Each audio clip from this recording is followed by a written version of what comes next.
3:20க்கு குக்தி வரைக்கும் நம்ம போய் சேர்ந்துட்டோம். குக்தியிலேருந்து இதுக்கப்புறம் ஒரு 4 மணி நேரத்தில் நடந்து போயிடுவோன்றாங்க. என்கிட்ட சொன்னது எல்லாமே வந்து அந்த ரோடு ரொம்ப ஃப்ளாட்டாக இருக்கும், ரொம்ப பெரிய கஷ்டமெல்லாம் இருக்காதுங்கண்ணா, ரொம்ப ஃப்ளாட்டாக தான் இருக்குதுன்னு சொன்னாங்கன்னு. நான் ஃப்ளாட்டாக தானே இருக்கும், நம்ம இமயமலை கார்த்திக் சுவாமி கோவில் கூட கொஞ்சம் ஒரு சில இடத்துல ரொம்ப மோசமாக இருக்கும், அதுக்கப்புறம் அப்படியே ஒரு மாதிரி போவோம். பட் ஆனால் அங்கே ரொம்ப இருட்டாக இருக்கும், உங்களுக்கு வெளிச்சமே தெரியாது அந்த பாதையில். இந்த பாதையை வந்து என்கிட்ட சொன்னது, நான் அதுக்கப்புறம் இந்த நம்ம நார்த் இந்தியாவில் நிறைய பேர் ட்ராவல் விளாக்ஸ்லாம் போட்டிருந்தாங்க, நார்மலாக தான் இருக்கிற மாதிரி இருந்துச்சு. நான் அந்த மனநிலையோட பெருசாக எந்த ஒரு முன்னேற்பாடும் இல்லாமல் ஒரு ஜர்க்கின்னு ஒரு சால்வை எல்லாம் எடுத்துகிட்டு போகிறேன். நான் போட்டு போன ஷூ கூட நார்மல் ஷூ தான், ட்ரெக்கிங் ஷூலாம் கிடையாது, அது ஸ்கெச்சஸ் வந்து நார்மலாக நம்ம கால் வலி வராமல் இருக்கிறதுனோட ஷூ. 3:41க்கு வந்து ஒரு இடத்த போய் ரீச் ஆகிறோம். அந்த ரீச் ஆகிறதுக்கு முன்னாடியே வந்து ஃபுல்லாக மலை அந்த சார்ந்து தான் போகிறேன். ஒரு காணொலி பதிவு பண்ணியிருப்பேன், என்னை தூக்கியிருப்பாங்க ஒரு இடத்துல இருந்து. அந்த இடத்த தாண்டினோடனே 3:40 எனக்கு அந்த டைம் ஏன் அவ்வளோ பர்டிகுலராக சொல்கிறேன்னா, அந்த இடத்துக்கு போன அப்புறம் தான் என்னால் முடியல, என்னை இங்கேயே விட்டுருங்க, நான் இங்கே படுத்துட்டு காலையில் எழுந்து வந்துடுறேன், 4 மணி நேரம் தானே, விடிய காலத்தில் 5 மணிக்கு எழுந்து வந்துடுறப்போ அப்பயே அவங்க ஒரு இன்ட்டு கொடுத்தா எனக்கு அது பெருசாக தெரியல. என்ன சொன்னாங்கன்னா, இல்லை கஷ்டம் நடந்து போயிடுவோம், திரும்ப காலையிலாம் உங்களால் எழுந்துக்க முடியாது, அது ரொம்ப பெருசாகிடும், அந்த சமயத்தில் நிறைய வனவிலங்குகள் பிரச்சனைலாம் இருக்குன்னொன்னே, இல்லை நான் இந்த இடம் ரொம்ப கம்ஃபர்ட்டாக இருக்குது, நான் இங்கேயே தங்கிக்கிறேன்றேன். அதுக்கு ஒத்துக்கல. 3:41க்கு அதுதான் ஒரு டீ கடை, ஃபஸ்ட்டு டீ கடை. அங்கே டீ சாப்பிட்டுட்டு அங்கே போலீஸ்காரங்க எல்லாரும் பேசுகிறாங்க. போலீஸ்காரங்க கூட சேர்ந்து எல்லாம் ஃபோட்டோலாம் எடுத்துகிட்டு அவங்களுக்கு என்னை பற்றி யாருன்னு சொல்லிட்டு, ஏன்னா அங்கே நான் தனியாக தெரிகிறேன். இது வரைக்கும் அங்கே தமிழ்நாட்டை சேர்ந்தவங்க யாருமே போல. அங்கே காட்டின்னு சொல்லி ஒரு முருகர் குலதெய்வமாக கொண்ட ஒரு குளம் இருக்குது. அந்த குளத்துக்கு வந்து ரெட் கலர் தொப்பி கொடுத்துருக்காங்க. அந்த தொப்பி இருக்கிறவங்க மட்டும்தான் அதிகமாக போகிறாங்க. அந்த தொப்பி இல்லாமல் நானும் என்னோடய உதவியாளர் கூட வள்ளி டிராவல்ஸ் அவர் செல்வமை அவர், அந்த 3 பேர் மட்டும்தான் தனியாக தெரியும் அந்த கூட்டத்திலேயே. ஸோ வரவங்க எல்லாருமே நீங்கள் யார் எங்கன்னு கேட்டு தான் ஒவ்வொருத்தருங்களை கடந்து போகிறாங்க. போகிறப்போ அந்த கூட ஜத்தின்னு சொன்னார், இல்லை நம்ம நடந்து போயிடலாம், இதுக்கு முன்னாடி ஜத்தின்ட்டு என்னோட ஒரு உதவியாளர் நீங்கள் கொடுங்க, அவருக்கு நான் பே பண்ணிடுறேன் அப்படின்னு சொல்லி நான் சொல்லியிருந்தேன். அவர் அதெல்லாம் வேண்டானார். இன்னொரு விஷயம் வந்து, நான் ஒரு 5 நாளைக்கு முன்னாடி சமூக வலைத்தில் வந்து என்னோடய இன்ஸ்டாகிராம் பேஜில் ஒரு போஸ்ட் போட்டிருந்தேன், குடிசையில் இருந்தாலும் கோபுரத்தில் இருந்தாலும் எண்ணம் போல் தான் வாழ்க்கை இருக்கும் அப்படின்னு சொல்லிட்டு. இதுக்கு வந்து நிறைய பேர் என்ன அர்த்தம்னு சொல்லி கேட்டிருந்தாங்க. இந்த இமயமலையில் நான் இது வரைக்கும் கிட்டத்தட்ட ஒரு 5 தடவை பயணம் பண்ணியிருக்கேன். இது வரைக்கும் அங்கே காசுக்கு ஆசைப்பட்டவங்க வந்து நான் பார்த்ததே இல்லை. அவங்களுக்கு அது இங்கேருந்து தொழில் செஞ்சவங்க போவேன்னா ஒரு பொருளை 10 ரூபா பொருள் 50 ரூபா சொல்லி விற்கலாம், 100 ரூபா சொல்லி விற்கலாம். ஆனால் இமயமலையிலே வாசிக்கிறவங்க, நான் சந்தித்த அந்த கேதார் சாமியாக இருக்கட்டும், இல்லை அந்த அங்கே இருக்கிற அந்த ஃபஸ்ட்டு இமயமலை கார்த்திக் சுவாமி கோயிலாக இருக்கட்டும், இந்த பசங்களாக இருக்கட்டும், யாருமே பணத்துக்கு எதுவுமே ஆசைப்படலை. அவங்களுக்கு 1000 ரூபா 10,000 ரூபாலாம் பெரிய காசு அந்த ஊருக்கு. நான் வந்து ஒரு விஷயத்துக்காக என்ன ஒரு டோலி அரேஞ்ச் பண்ணி கேட்க முடியுமோ, நான் இவ்வளோ பணம் தரேன்னு சொன்னா கூட இல்லை எங்களால் வந்து அதெல்லாம் பணமே வேண்டாம், உங்களுக்கு ஃப்ரீயாகவே நாங்கள் ரெடி பண்ணி தரேன்ற அளவுக்கு பெருந்தன்மையாக சொன்னாங்க. ஆனால் கடைசி வரைக்கும் அங்கே டோலி அரேஞ்ச் பண்ண முடியாத ஒரு சூழ்நிலை. இந்த தம்பிக்கிட்ட வந்து நான் உதவியாளர் கொடுங்க என்னோடய லக்கேஜை தூக்கிட்டு போகிறதுக்குன்னு கேட்குறப்ப கூட அவர் வேண்டாம், நாங்கள் வந்து கூப்பிட்டு வரோன்னு சொல்லி அவரும் அவரோட தம்பி 2 பேரும் வராங்க. அங்கேருந்து நடக்க ஆரம்பிக்கிறோம். 3:41 3:47 4 மணிக்கு மேலெல்லாம் கடகடன்னு அப்படியே இருட்ட ஆரம்பிக்குது. ஒரு நடக்க பாதை வந்து இப்படி போகுது. எனக்கு வந்து ஒன்றுமே புரியல. நார்மலாக தானே இருக்குதுன்னு சொல்லிட்டு சொன்னீங்க, நார்மலாக தான் இருக்குதுன்னு சொன்னால் கரெக்டாக அந்த குக்திக்கு அப்புறம் கரண்ட்டும் கிடையாது, டவரும் கிடையாது, ஃபோன் சர்வீஸ் எதுவுமே எடுக்காது. ஒரு சில இடத்துல மட்டும் பிஎஸ்என்எல் அவங்க வச்சுருக்கிற ஃபோன் எடுக்குது, நம்ம ஃபோனில் எதுவுமே வேலை செய்யாது. ஒரு 5 6 மணிக்கு அப்புறம் ஒரு இடத்த போய் சேர்றோம். ஒரு இடத்துக்கு போய் சேர்ந்ததுக்கப்புறம் இருட்ட ஆரம்பிச்சிருச்சு. இருட்டினதுக்கப்புறம் தான் மொத்த கதையுமே நான் வந்து ஒவ்வொரு பாதையும் பார்த்துட்டு, இவ்வளோ மோசமாக இருக்குது, இதை சொல்லவே இல்லையேன்னு சொல்லி இந்த சென்னையில் இருக்கிற தம்பி மேலே எனக்கு மொத்த கோவமும் போகுது. என்ன இவ்வளோ விசாரிக்காமல் விட்டியே, இப்போ கொஞ்சம் தெரிஞ்சுருந்தால் நான் முன் ஏற்பாடோடு போயிருப்பேனே அப்படின்னு சொல்லி மனசுக்குள்ளேயே இது என்ன தம்பியை வந்து நினச்சிக்கிட்டே நான் போகிறேன். ஒரு கட்டத்துக்கு மேலே ஒரு 7 மணிக்கு மேலே இருட்டிடுச்சு. இருட்டினதுக்கப்புறம் பொதுவாகவே இமயமலை சார்ந்த இடத்துல வந்து மாலை ஆச்சுலாம் கொஞ்சம் ஆக்சிஜன் கம்மியாகும், அதை நான் கண்கூட உணர்ந்திருக்கேன். ஏன்னா அந்த இரவு நேரங்களில் வந்து மரத்து ஆக்சிஜன் வந்து அவ்வளோ வெளியிடாதுன்னு சொல்லுவாங்க.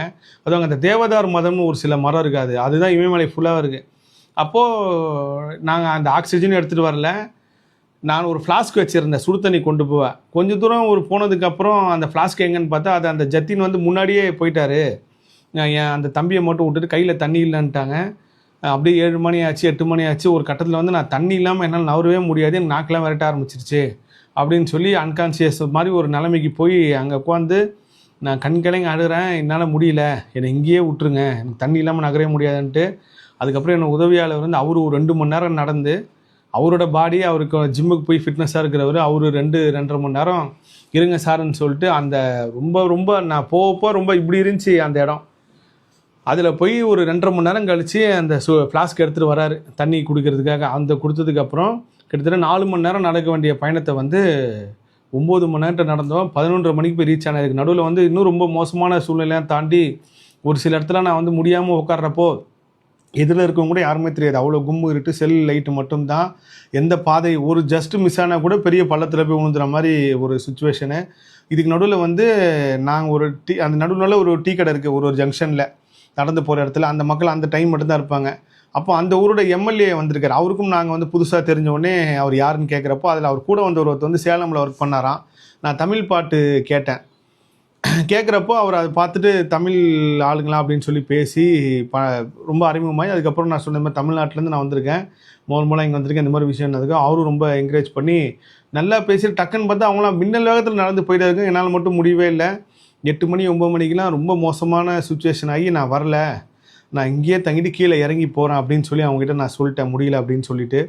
அதுக்கப்புறம் தான் தண்ணி வந்ததுக்கப்புறம் தெய்வாதீனமாக நான் வந்து உண்மையிலே மனசார முருகர்கிட்ட கேட்டதுனால, முருகா முடியல, ஏன்னா ஹார்ட் பீட்டில் ரொம்ப துடிக்க ஆரம்பிச்சிருச்சு. எனக்கு என்னென்னா நின்றோம், நம்ம ஏதோ ஒன்று ஆக போகிறோம், இவங்க எப்படி நம்மளை தூக்கிட்டு போக போகிறாங்களா, சென்னைக்கு நம்ம எப்படி போக போகிறோம், இப்படி தான் மோசமான சூழ்நிலை ஆகி நான் ரொம்ப டவுன் ஆகிட்டேன். ஒரு வள்ளி டிராவல் செல்வமையே ரொம்ப டவுன் ஆகிட்டார். குளிர் யாருமே எந்த ப்ரிகாஷன்ஸாக எதுவுமே எடுத்துகிட்டு போகல, நான் மட்டும்தான் சொட்டு எடுத்துகிட்டு வந்தேன். என்னோடய உதவியாளர் கூட அவரோட கேப்புக்கு இப்போ எல்லாத்தையும் முன்னாடியே பேக்கில் போட்டு அமுச்சிட்டார் லக்கேஜ் கொண்டு போகிறவங்கிட்ட. அது வந்து பெரிய மைனஸ் ஆகிடுச்சு எங்களுக்கு, கையெல்லாம் விரைக்கிற மாதிரி ஆகிடுச்சு.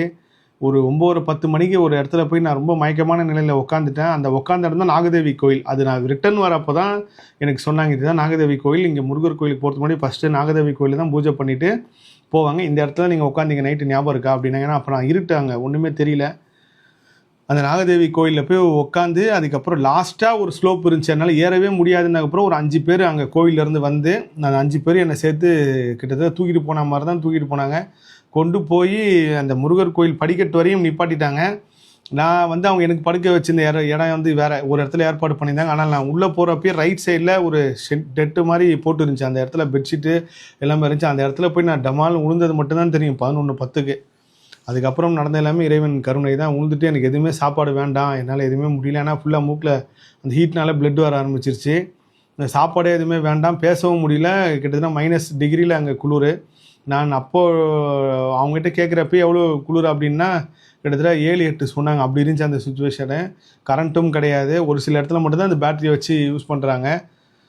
ரொம்ப மோசமான ஒரு சூழ்நிலை. இது இன்னும் பெருசாக நேர்காணலை நான் பதிவு செய்கிறேன். அப்போ அந்த இடத்துல போய் அப்படியே படுத்துட்டேன். என்னை எவ்வளோ எழுப்ப முயற்சி பண்ணாங்க, நான் எழுந்துக்கல அப்படின்னு சொல்லி சொன்னாங்க. சாப்பாடு கொடுக்குறதுக்கும் எவ்வளோ முயற்சி பண்ணாங்க, நான் சாப்பாடே வேணாம், ரொம்ப அன்கான்சியஸாக போய் படுத்து தூங்கிட்டேன். அதுக்கப்புறம் ஒரு 3:45க்கு கொஞ்சம் கான்சியஸ் வந்து நான் எழுந்து பார்க்குறேன், டைம் பார்த்தா 3:45. ரெஸ்ட் ரூம் போனாலும் அங்கே எதுவுமே கிடையாது. வெளியே திறந்து அப்படி ஒரு பனி காற்று, ஐஸு, அப்படி ஒரு மோசமான ஒரு சூழ்நிலை. நான் போன கடையில் ஒரு அம்மா இருந்தாங்க, உண்மையிலே தெய்வம் மாதிரி அந்த அம்மா. 3:45க்கு எனக்கு வந்து ஏதாவது ஒன்று செஞ்சு கொடுக்குறேன் அப்படின்னு சொல்லி கேட்டாங்க. ஆனால் நான் வந்து இமயமலை பயணம் சொல்லனே ஒரு முருகபக்தி ஒரு சகோதரி வந்து ஒரு விஷயத்தை வந்து நான் அறிமுகப்படுத்தியிருந்தாங்க. அதை அவங்க ஆர்டர் பண்ணியார எனக்கு கொடுத்துருந்தாங்க. காக்ரான்னு சொல்லி ஒன்று, இது சார் நீங்கள் எதுவுமே சாப்பாடு கிடைக்கலன்னா இதை சாப்பிடுங்க சார், உங்களுக்கு வந்து பசிக்காதுன்னாங்க. உண்மையிலே அதுதான் பெருசாக காப்பாற்றுச்சு. அப்புறம் 3:45க்கு சாப்பிட்டுட்டு அவங்க சுடு தண்ணி போட்டு கொடுத்தாங்க. குடிச்சிட்டு படுத்துட்டு காலையில் எழுந்து பதிவு செஞ்ச காணொலி தான் இந்த ரெட் கலர் ஷால் போட்டு அருணகிரிநாதர் பாமன் சுவாமிகள் சிலை வந்து காட்டியிருப்பாருங்க, அப்போ எடுத்த காணொலி தான். அதுக்கப்புறம் நடந்த எல்லாமே அற்புதம் அதிசயம். இதுவே ஒரு பெரிய காணொலியாக வந்துருச்சு. அடுத்த பார்ட்டில் நான் பதிவு செய்கிறேன். எல்லா புகழும் முருகனுக்கே. நன்றி.